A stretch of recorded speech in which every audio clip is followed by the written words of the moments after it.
ज्या काळात मुलींना शाळेत जाणंही पाप समजलं जायचं, त्या काळात महाराष्ट्राची एक मुलगी थेट अमेरिकेत जाऊन डॉक्टर बनली।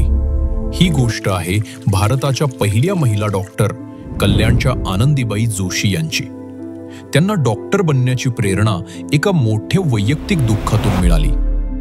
योग्य वैद्यकीय उपचाराअभावी त्यांनी आपलं नवजात बाळ गमावलं होतं। त्याच क्षणी त्यांनी ठरवलं की त्या भारतातील इतर महिलांसाठी डॉक्टर बनणार। त्या काळात हे सोपं नव्हतं। वयाच्या 9व्या वर्षी लग्न झालेल्या आनंदीबाईंना समाजाचा प्रचंड विरोध सहन करावा लागला, पण त्यांचे पती गोपालराव जोशी हे त्यांच्या पाठीशी खंबीरपणे उभे राहिले। त्यांनी आनंदीबाईंना शिक्षण दिलं आणि अमेरिकेला पाठवण्याचा निश्चय केला।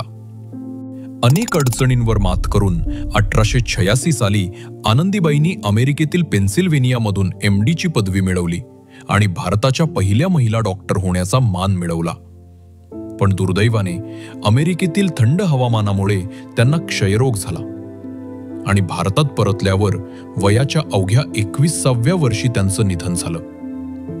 त्यांचं आयुष्य खूप लहान होतं, पण त्यांची कहाणी आज करोडो मुलींसाठी प्रेरणा आहे, ज्यांनी हे सिद्ध केलं की जिद्द असली की काहीही अशक्य